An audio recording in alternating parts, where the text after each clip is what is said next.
Puji Tuhan ya, kita masih bisa beribadah kepada Tuhan dengan tubuh yang sehat.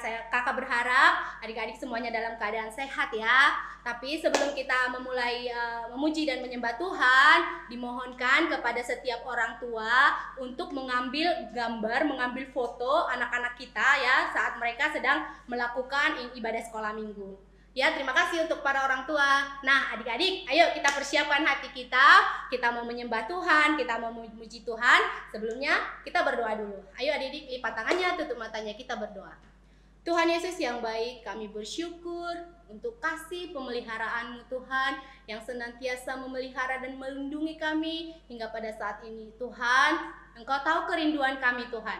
Tapi karena keadaan saat ini Bapa, kami masih bisa beribadah di rumah kami masing-masing. Tapi kami percaya Engkau Tuhan yang akan senantiasa hadir di dalam hati kami masing-masing Tuhan Yesus. Sehingga Tuhan, pujian penyembahan yang akan kami naikkan Tuhan Yesus, ibadah kami hari ini Tuhan boleh berkenan di hadapan-Mu. Terima kasih Tuhan Yesus, kami akan memuji dan menyembah nama-Mu. Kami akan meninggikan nama-Mu Tuhan Yesus. Berkiranya Engkau memberkati setiap kami Tuhan Yesus. Terpujilah nama-Mu Bapa, hanya di dalam nama Tuhan Yesus Kristus kami berdoa dan mengucap syukur. Haleluya. Amin. Oke adik-adik, semuanya bangkit berdiri ya. Kita harus semangat, oke? Kita akan menyanyikan lagu baca kitab suci, doa tiap hari.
Membaca firman Tuhan dan berdoa di rumah. Oke, kita akan nyanyikan lagu Sadrak, Mesak, Abednego.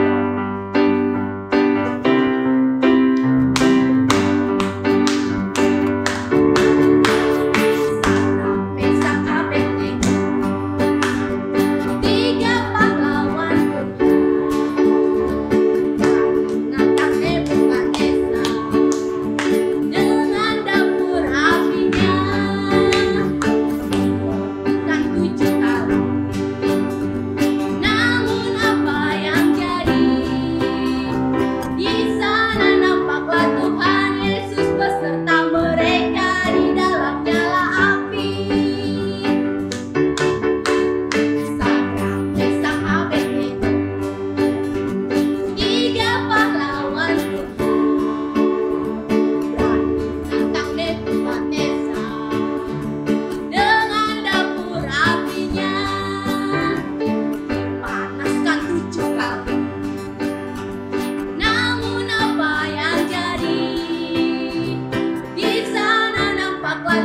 Tuhan Yesus beserta mereka di dalam nyala api. Nyala api berubah menjadi surga bagi anak Tuhan yang setia. Nyala api berubah menjadi surga bagi anak Tuhan yang setia. Haleluya. Oke adik-adik, kita akan menyembah Tuhan. Ayo kita persiapkan hatinya. Pujian ini adalah ungkapan doa kita kepada Tuhan. Kita bernyanyi dengan sungguh-sungguh. Kita akan menyanyikan lagu Janjimu Seperti Fajar Pagi.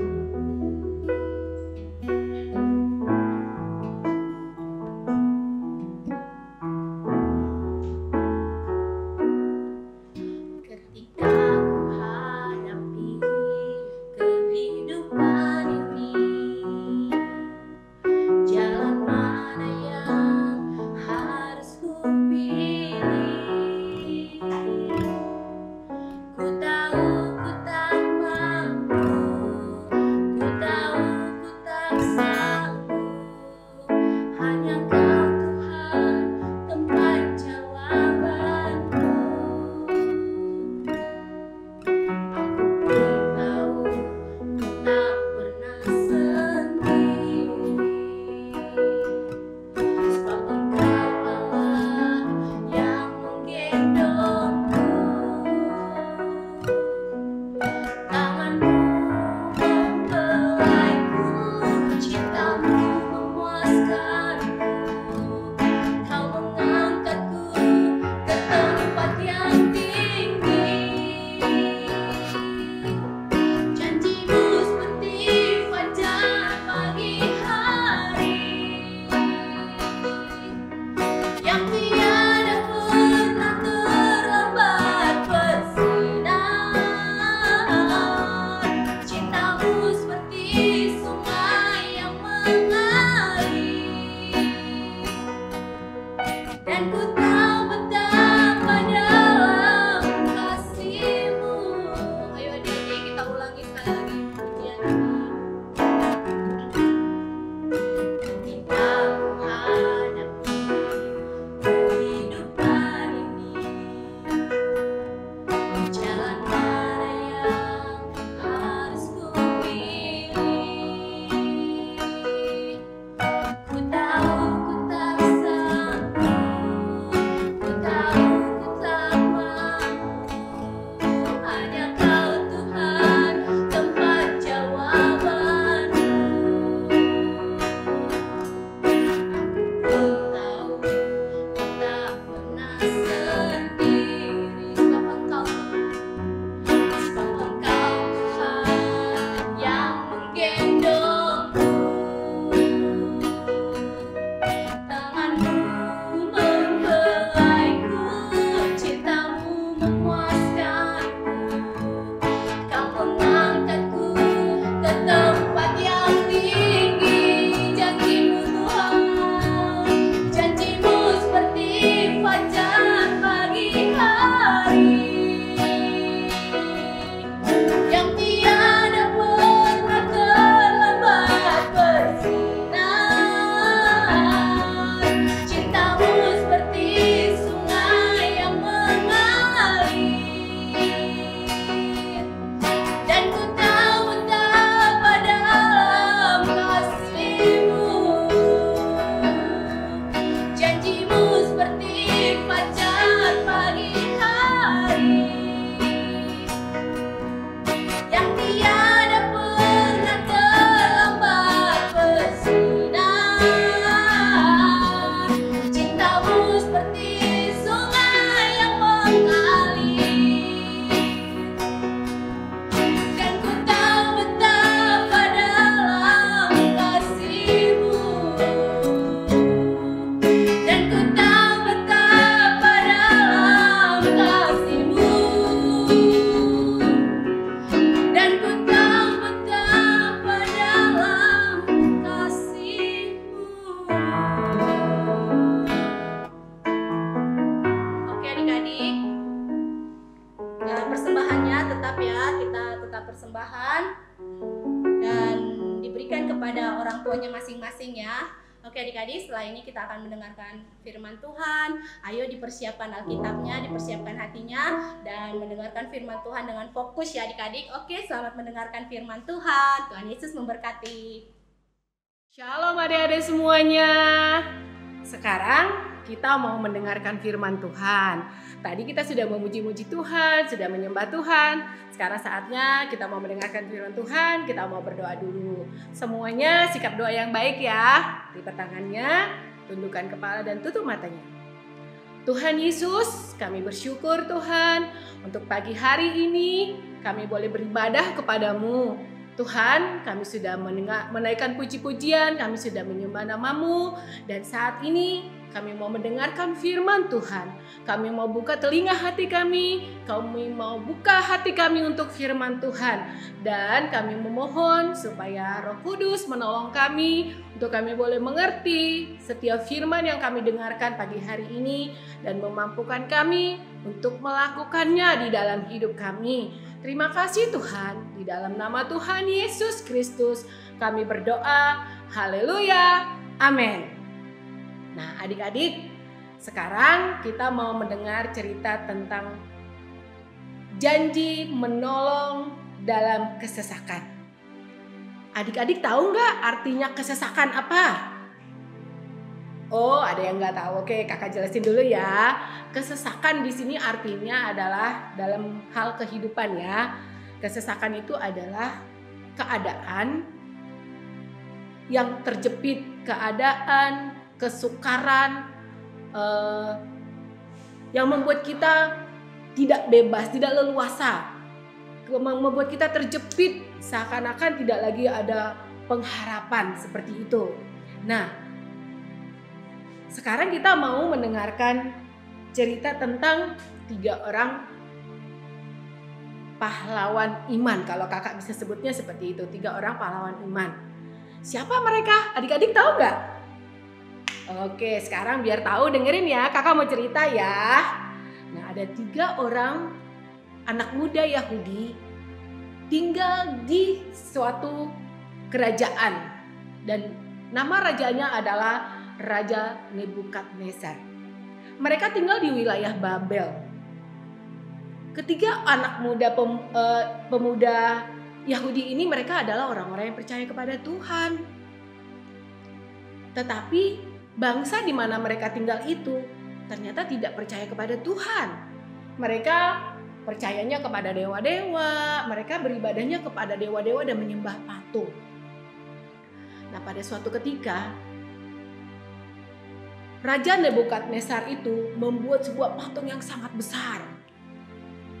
Dan setelah patung itu selesai dibuat, patung yang terbuat dari emas itu selesai dibuat oleh Raja Nebukadnezar, dia memerintahkan semua orang yang ada di kerajaan, di wilayah kerajaan dia itu harus sujud menyembah kepada patung itu. Waduh, ternyata padahal 3 pemuda tadi yang namanya Sadrak, Mesak, dan Abednego ini, mereka kan percaya Tuhan. Mereka kan tidak beribadah kepada dewa-dewa dan kepada patung. Lalu apa yang mereka lakukan ya? Sementara raja memerintahkan semua orang tak terkecuali harus menyembah, sujud kepada patung itu. Saat ada bunyi-bunyian, ada seruling dibunyikan, semua orang harus menyembah pokoknya. Dan adik-adik tahu nggak? Kira-kira si Sadrak, Mesak, Abednego itu mereka ikutan nggak nyembah itu patung? Oh enggak, mereka nggak ikutan. Walaupun keadaannya tahu nggak? Adik-adik tahu nggak? Padahal raja tuh udah bilang gini loh. Siapapun yang tidak ikut perintah raja, siapapun yang tidak taat kepada perintah raja, mereka akan dihukum. Tapi Sadrak, Mesak, dan Abednego tidak takut. Dan hukumannya adik-adik tahu apa? Bukan hukuman dipukul, dicubit, bukan seperti itu hukumannya. Hukumannya itu sangat mengerikan. Adik-adik tahu? Mereka harus dimasukkan ke dapur api yang menyala-nyala. Waduh, dapur api yang menyala-nyala. Bisa hangus dong ya. Padahal kalau Api di kompor aja kita kena udah panasnya bisa bikin kita terluka, terbakar, tangan kita bisa melepuh. Apalagi kalau dapur api, kayak apa itu ya panasnya. Tapi Sadrak, Mesak, dan Abednego walaupun dalam keadaan terjepit, dia mendengarkan perintah raja, pengumuman yang diberikan oleh raja kalau semua orang harus menyembah patung itu, dan siapa yang tidak taat kepada perintah raja harus dihukum, dimasukkan ke dalam dapur api.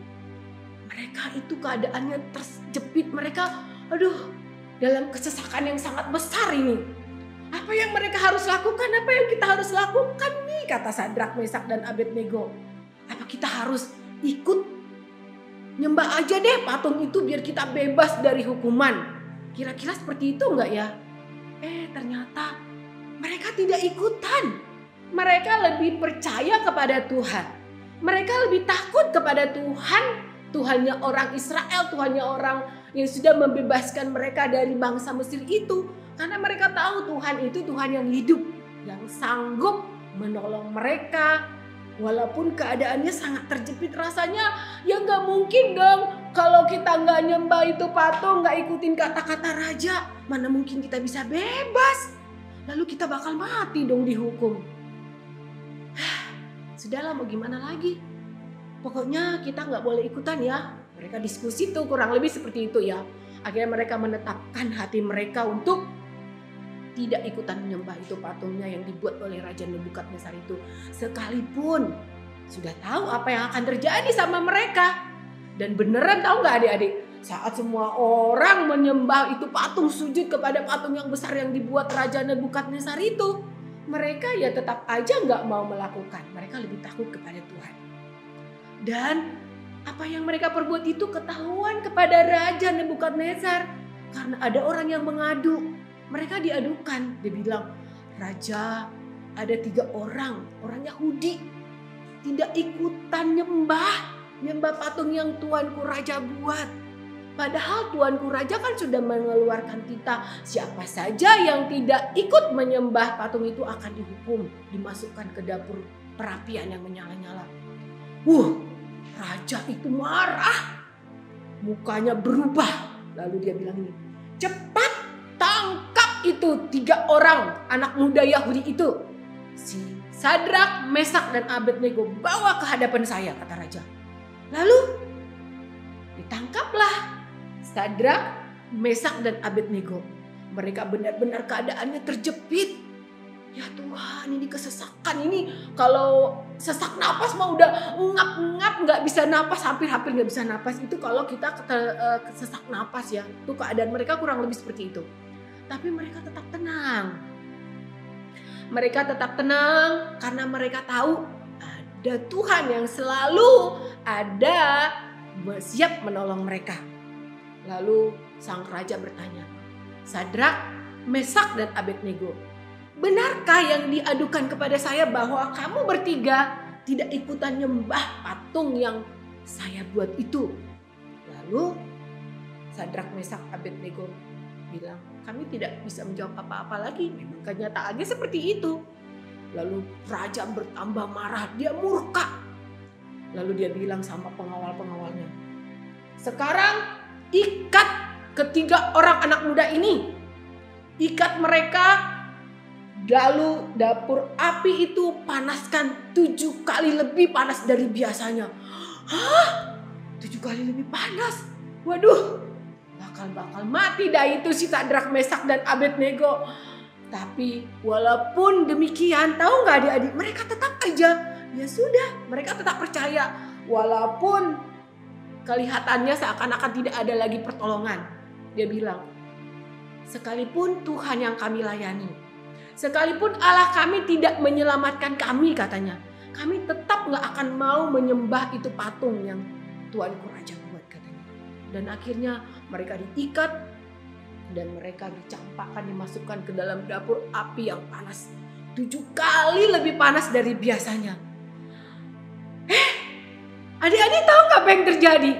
Wow, saat mereka tetap percaya kepada Tuhan, saat mereka tetap teguh pendiriannya untuk beribadah kepada Tuhan dan tidak menyimpang dari perkataan Tuhan bahwa mereka tidak menyembah berhala itu, Ternyata adik-adik tahu nggak? Di dalam dapur api itu Tuhan datang. Tuhan melindungi mereka. Mereka tidak terbakar. Padahal apinya udah dipanaskan 7 kali lebih panas. Bahkan tahu nggak adik-adik? Orang yang mencampakkan mereka ke dalam dapur api itu malah mati terbakar saking panasnya itu dapur perapian. Tapi mereka nggak terbakar. Mereka nggak terluka sama sekali.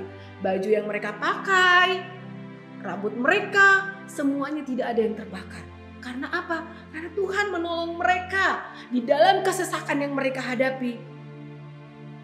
Tuhan ada menolong mereka. Nah adik-adik, sama halnya dengan kita. Kita sebagai orang Kristen, di dalam kehidupan kita sehari-hari pun, kita seringkali diperhadapkan dengan keadaan yang sulit, kesukaran. Tetapi saat keadaan seperti itu terjadi dalam hidup kita, apa yang harus mesti kita lakukan supaya kita tetap bisa teguh bertahan? Nah, yang pertama yang harus kita lakukan adalah tetap percaya bahwa Tuhan akan selalu ada menolong kita. Jadi keadaan apapun kalau kita tetap percaya kepada Tuhan, kita tidak berubah setia kepada Tuhan, Tuhan pasti menolong kita. Sama seperti Sadrak, Mesak dan Abednego tadi. Lalu yang kedua yang harus kita lakukan adalah tetap teguh berdiri pada pendirian kita, pendirian yang benar. Seperti Sadrak, Mesak, Abednego itu mereka sudah diikat, mereka sudah mau dimasukkan ke dalam api, tetapi mereka tetap tidak mau menyembah dan Tuhan menolong mereka. Yang pertama kita harus tetap pegang janji Tuhan, kita harus tetap percaya pada Tuhan bahwa Dia selalu ada bersama dengan kita. Dan yang kedua kita tetap teguh berdiri. Kesesakan, kesukaran apapun yang kita alami, mari kita tetap teguh berdiri. Lalu yang ketiga, tetap setia. Kalau kita tetap setia beribadah kepada Tuhan, Tuhan pasti akan mengangkat kita, meninggikan kita. Sekalipun kelihatannya tidak ada lagi jalan keluar, tidak ada lagi pertolongan seperti yang dialami Sadrak, Mesak dan Abednego itu, tetapi Tuhan kita itu ajaib, Dia itu luar biasa. Dia bisa melakukan apa aja untuk membebaskan kita, menolong kita dari kesesakan kita. Nah adik-adik, mengerti ya semuanya yang kakak maksudkan tadi. Karena sekarang kita boleh belajar dari kisah Sadrak, Mesak dan Abednego tadi, di mana mereka tetap percaya akan pertolongan Tuhan, mereka tetap setia, mereka tetap teguh berdiri, mereka rela mengorbankan segalanya untuk tetap beribadah kepada Tuhan. Nah sekarang adik-adik kita buka Alkitab kita mau baca ayat hafalan. Kita buka Mazmur 46 ayat 2. Kakak baca ya, adik-adik ikutin di rumah. Mazmur 46 ayat 2. Allah itu bagi kita tempat perlindungan dan kekuatan, sebagai penolong dalam kesesakan sangat terbukti. Nah adik-adik hafalin ya semua ayat hafalannya, supaya itu menjadi kekuatan bagi kita. Kita tahu bahwa Allah itu adalah kekuatan kita, tempat perlindungan kita. Tadi kisahnya diambil dari Daniel 3 ayat 1 sampai 30. Nanti adik-adik baca sendiri di rumah supaya lebih bisa memahaminya. Demikian firman Tuhan. Sekarang kita tutup ibadah kita. Kita tundukkan kepala, kita berdoa. Terima kasih Tuhan Yesus untuk firman-Mu yang boleh kami dengarkan pagi hari ini. Tuhan, kami sudah mendengarkan kisah 3 pahlawan yang teguh berdiri, tetap percaya kepada Tuhan, yaitu Sadrak, Mesak dan Abednego. Biarlah kami Tuhan boleh belajar dari kesaksian mereka, dari hidup mereka, untuk kami boleh tetap berdiri teguh apapun yang sedang kami hadapi, apapun yang diperhadapkan di dalam kehidupan kami. Kami mau terus tetap percaya kepada Tuhan, percaya bahwa Tuhan selalu ada menolong kami, membawa kami keluar dari kesukaran hidup kami, membawa kami keluar dari kesesakan yang kami alami, dan mengangkat kami tinggi dan lebih tinggi lagi. Terima kasih Tuhan, berkati kami sementara kami belajar di rumah, anak-anak yang sekolah. Biarlah pertolongan Tuhan memampukan kami, menolong kami menjadi anak-anak yang menyenangkan hati Tuhan. Terima kasih Tuhan, di dalam nama Yesus Kristus kami berdoa. Haleluya, amin. Oke adik-adik, tadi sudah mendengarkan firman Tuhan kan? Nah, tadi dimohonkan kepada orang tua pada saat menonton, pada saat mengikuti ibadah sekolah minggu untuk difoto. Dan tadi kan pada saat firman ada ayat hafalan. Nah, dimohonkan lagi kepada setiap orang tua untuk setiap anak-anak yang kelas kecil dan kelas besar yang sudah bisa menghafal ayat hafalan, supaya pada saat mereka sudah menghafal ayat hafalan itu agar divideokan dan dikirimkan kepada kalau untuk Jemaat Cengkareng Indah dikirim ke grup Cahaya Kemuliaan, dan untuk Green Garden dikirim ke KSTA. Green Garden dan Cikuparaya dikirimkan ke KSTA. Oke ya adik-adik. Nah, kita akan menutup ibadah kita pada hari ini. Ayo kita akan berdoa. Tuhan Yesus, terima kasih Tuhan. Kami bersyukur untuk hari ini Tuhan. Kami masih bisa beribadah kepada Engkau ya Tuhan Yesus. Terima kasih Tuhan untuk pujian penyembahan yang kami naikkan Tuhan. Terima kasih untuk firman Tuhan yang telah kami dengarkan ya Bapa. Tuhan, biarlah Tuhan Engkau yang akan menguatkan setiap kami Tuhan. Engkau yang akan menolong setiap kami ya Tuhan Yesus dimanapun kami berada. Tuhan, kami percaya janji-Mu kepada setiap kami ya Tuhan Yesus akan terlaksana Tuhan, karena kami Tuhan menjadi anak-anak-Mu yang setia ya Tuhan Yesus. Terima kasih Bapa yang baik, terima kasih Tuhan. Engkau berkati setiap kami Tuhan, berkati kesehatan kami ya Tuhan Yesus, berkati kami di rumah ya Tuhan Yesus, berkati Tuhan kedua orang tua kami ya Tuhan Yesus. Tuhan, jika saat ini Tuhan kami masih harus belajar di rumah Tuhan, Engkau berkati Tuhan orang tua kami yang mengajari kami di rumah ya Tuhan Yesus. Berikan mereka kesabaran ya Tuhan Yesus, berikan mereka hikmat ya Tuhan, dan setiap kami Tuhan anak-anak-Mu ya Tuhan Yesus yang sedang mengikuti pelajaran di rumah ya Tuhan, biarlah Tuhan kami boleh tetap berfokus Tuhan untuk belajar di rumah Tuhan. Tuhan, kami percaya Tuhan tidak ada sesuatu apapun yang terjadi di bawah kolong langit ini tanpa sepengetahuan-Mu Tuhan. Tuhan, jika Engkau berkenan Tuhan, jika Engkau mau ya Tuhan Yesus, mari Tuhan biarlah kiranya pandemi ini segera berakhir ya Tuhan Yesus, karena Tuhan sesungguhnya Tuhan kami rindu Tuhan untuk melakukan hal-hal Tuhan yang sebelum-sebelumnya sudah kami lakukan ya Tuhan Yesus. Mari Tuhan Kau berkati negeri kami Tuhan Yesus, berkati Tuhan bangsa kami Tuhan Yesus, berkati pemimpin kami Tuhan, presiden kami Bapak Jokowi ya Tuhan Yesus. Berikan hikmat-Mu Tuhan, berikan kekuatan dan kemampuan ya Tuhan Yesus. Terima kasih ya Tuhan Yesus, terima kasih Bapak. Berkati Tuhan rumah kami tinggal masing-masing ya Tuhan Yesus, berkati Tuhan kami keluarga lepas keluarga ya Tuhan Yesus. Berkati setiap bayi-bayi Tuhan Yesus, berkati setiap anak kecil Tuhan Yesus, dan berkati setiap anak-anak sekolah minggu kelas besar ya Tuhan Yesus. Biarlah setiap kami semuanya Tuhan ada dalam perlindungan dan pemeliharaan-Mu. Terima kasih Tuhan Yesus, terima kasih. Terpujilah nama-Mu ya Tuhan, termulialah Engkau. Hanya di dalam nama Tuhan Yesus Kristus kami berdoa dan mengucap syukur. Haleluya, amin.